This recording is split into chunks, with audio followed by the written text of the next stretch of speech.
बात जुर्म से जूझते आवाम की हो या समाज में बढ़ते क्राइम ग्राफ की, अपराध की हर सूरत के पीछे छुपा होता है कोई ना कोई गुनाहगार। नमस्कार, मैं हूं विवेक। तफ्तीश की राह में आने वाली हर कड़ी सुराग बनकर पहुंचाती है गुनाहगारों को सलाखों के पीछे। तो आप बने रहिए हमारे साथ, क्योंकि हर जुर्म के खिलाफ हमारी तफ्तीश लगातार जारी है।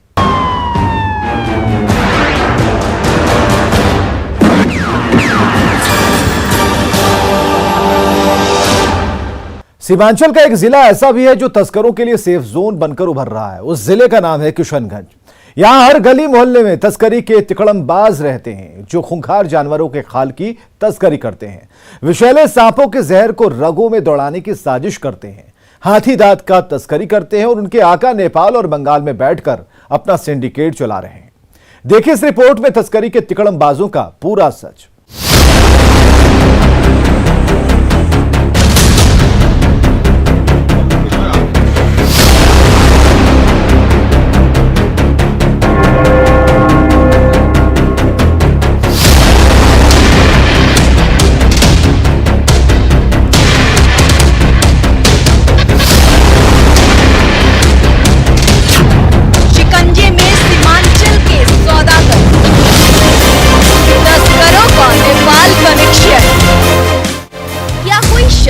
जहर से पेट भरकर भी जिंदा रह सकता है।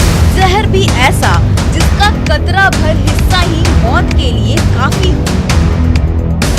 बात नामुमकिन लगती है, लेकिन जुर्म की काली दुनिया में बिहार का एक शहर ऐसा भी है जो तरह तरह के सौदागरों के जाल में फंसकर रह गया है। उस शहर का नाम है किशनगंज, जिसे पुलिस ना तो तस्करी के दलदल से बाहर निकाल पा रही है और ना ही ये शहर खुद निकलने की कोशिश जद्दोजहद कर रहा है, क्योंकि यहाँ के युवा इसी दलदल की कमाई से अय्याशी की जिंदगी जीते हैं। घर में 2 वक्त की रोटी मिलती है, पकड़े जाते हैं तो जेल पहुँच जाते हैं, वरना पुलिस की आंखों में धूल झोंक कर तस्करी के धंधे को 4 चांद लगाते हैं।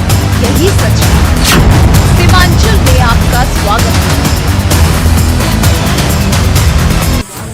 किशनगंज बिहार राज्य में स्थित एक ऐसा जिला है जो बिहार की पूर्वोत्तर छोर पर स्थित है, जो कृष्णा कुंज से किशनगंज बना है। लेकिन ये जिला समय के साथ साथ अपनी पहचान खोता गया और तस्करों के लिए सेफ जोन बनता गया। इसके पीछे इसकी भौगोलिक बनावट है जो अंतर्राष्ट्रीय और अंतर्राज्यीय सीमा को छूती है। यही वजह है कि बिहार सहित देश के मानचित्र पर सीमांचल का किशनगंज जिला काफी संवेदनशील माना जाता है। जिला तस्करी और घुसपैठ के लिहाज से तस्करों और घुसपैठियों का मुख्य मार्ग बना हुआ है। यही वजह है कि अक्सर तस्करी और घुसपैठ जैसे मामले सामने आते रहते हैं। लेकिन आज जो सच्चाई हम आपको दिखाने जा रहे हैं वो हैरान करने वाली है, क्योंकि सीमांचल का किशनगंज जिला अपनी असली पहचान खो रहा है। तस्करों के लिए सेफ जोन बन गया है। यहाँ हर गली मोहल्ले में नशे के सौदागर रहते हैं जो शहर से लेकर गांव तक की आबो हवा में तस्करी के हथकड़े अपनाकर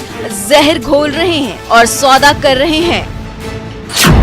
यहाँ स्नेक पॉइजन का सौदा होता है, खूंखार बाघों की खाल का धंधा होता है, हाथी दांत के सौदागर रहते हैं जो अंतर्राष्ट्रीय और अंतर्राज्यीय सीमा का फायदा उठाते हुए सड़क मार्ग से तस्करी की तिलिस्म को हवा दे रहे हैं और सीमा के भीतर और सीमा के पार जहर फैला रहे हैं। युवाओं को नशे की दलदल में धकेल रहे हैं जो शहर की पहचान को धुंधली कर रही है और युवाओं का भविष्य बर्बाद कर रही है। युवा भी तस्करी के खेल में हाथ आजमा रहे हैं।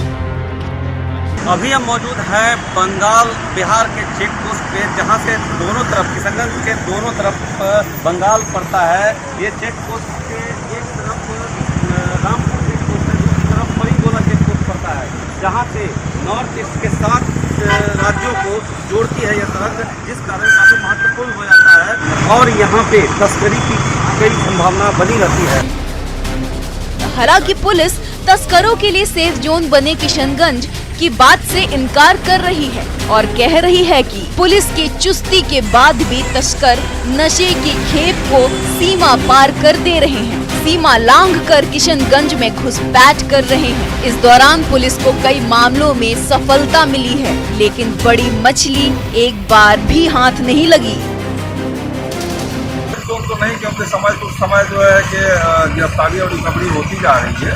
उसी में चूँकि मौके की तलाश करते हुए माफिया सब जो है कि अपना इलीगल सामान को पार करवाते हैं, क्योंकि इधर एसएसपी और स्थानीय पुलिस के द्वारा जो है कि काफ़ी सख्ती बरती गई है और मद्य निषेध विभाग द्वारा भी ड्रोन सप्लाई किया गया है।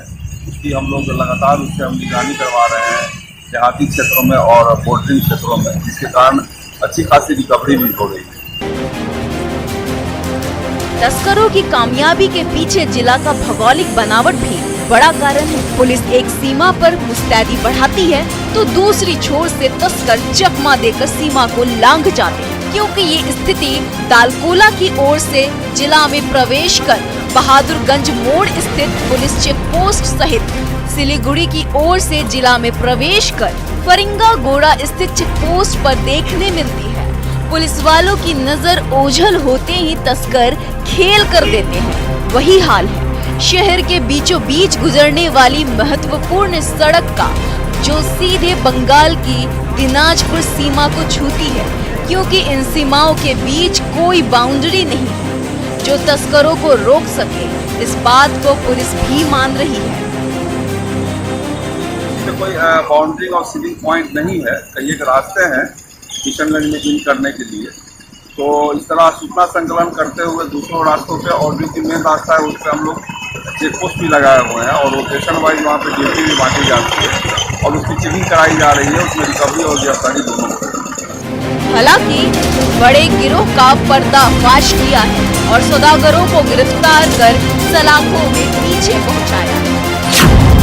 तारीख 12 मार्च 2022। पश्चिम बंगाल के भोजपुर में बाघ की खाल के साथ 3 तस्कर गिरफ्तार।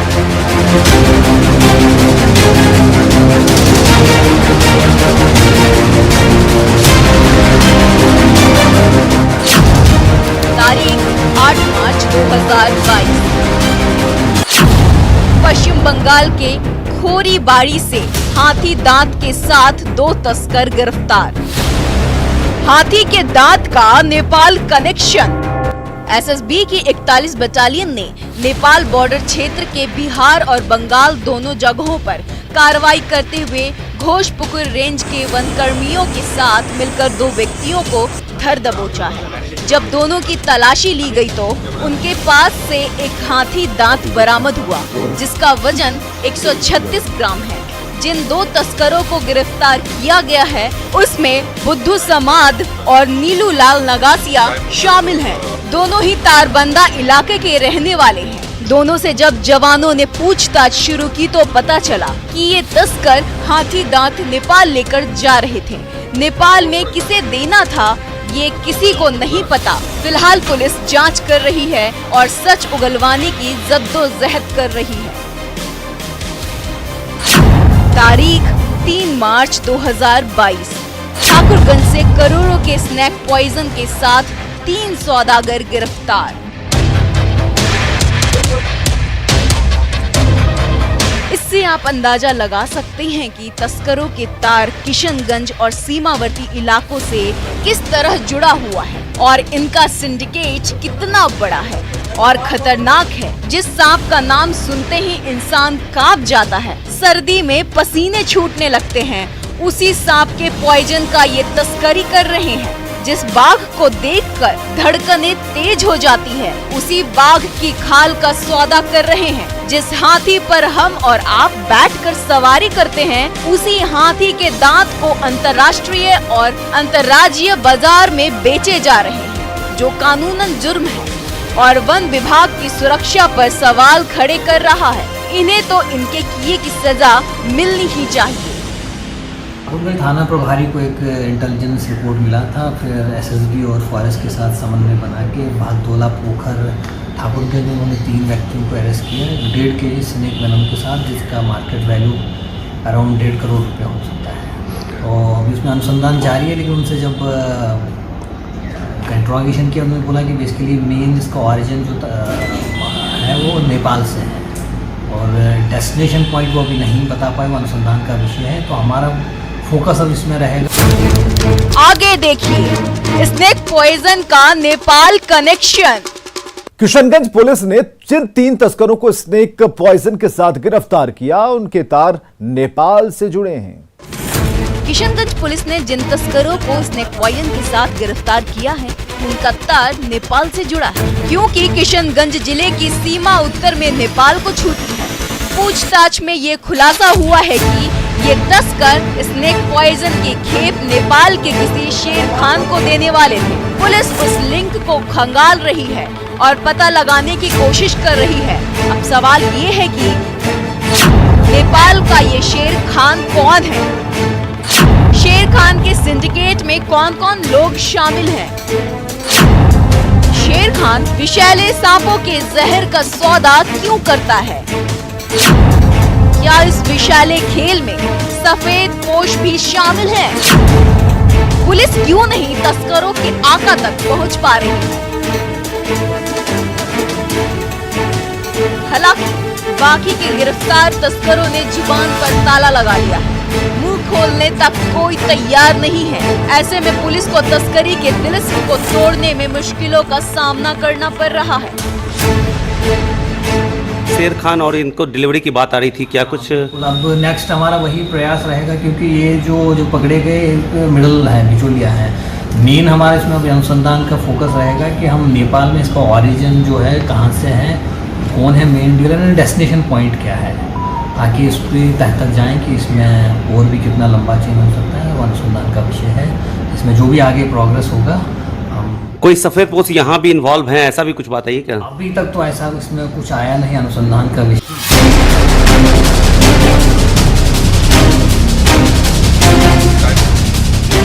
पुलिस ने जिन तस्करों को गिरफ्तार किया है वो बिचौलिए हैं। बड़ी मछली अभी भी पुलिस के गिरफ्त से दूर है। गिरफ्तार तस्करों को ये तक पता नहीं है कि वो किसके लिए तस्करी कर रहे हैं, अपनी जान जोखिम में डाल रहे हैं। अभी तक की कार्रवाई में किसी बड़ी मछली की गिरफ्तारी नहीं हुई है जिससे सिंडिकेट को तोड़ा जा सके। इसमें कोई शक और संदेह नहीं है कि करोड़ों का स्नेक पॉइजन बरामद हुआ है, लाखों रुपए का हाथी दांत बरामद हुआ है, बाघ का खाल जब्त हुआ है। लेकिन इस सब के पीछे किसका हाथ है, ये पुलिस के लिए एक अबूझ पहेली है। ना तो गिरफ्तार तस्कर बता पा रहे हैं और ना ही पुलिस पता लगा पा रही है। तस्करी का ये सिलसिला ऐसे ही बदस्तूर जारी रहेगा। कभी पुलिस बाघ के खाल के सौदागरों को गिरफ्तार करेगी तो स्नेक पॉइजन के धंधेबाज पुलिस को चकमा देकर सीमा लांघ जाएंगे। जब तक बड़ी मछली हाथ नहीं आएगी तब तक तस्कर और पुलिस के बीच छुपन छुपाई का खेल चलता रहेगा। जरूरत है जांच एजेंसियों को अपनी तालमेल बिछाकर कार्रवाई करने की और तस्करी के तिलिस्म को जड़ से खत्म करने की, नहीं तो एक दिन ये शहर पूरी तरह अपनी पहचान खो देगा और तस्करी के सेफ जोन के लिए पूरे देश में बदनाम हो जाएगा। तब ये दाग मिटाना नामुमकिन होगा।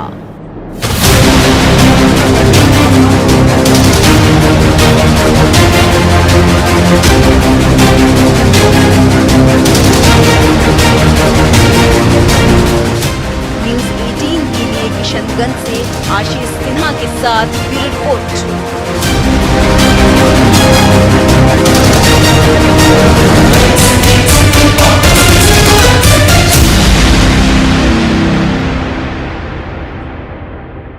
अब वक्त तो चला एक ब्रेक का, लेकिन ब्रेक के बाद आपको दिखाएंगे आरा पुलिस ने बैंक लुटेरों को कैसे जेल की सेल में पहुंचा दिया।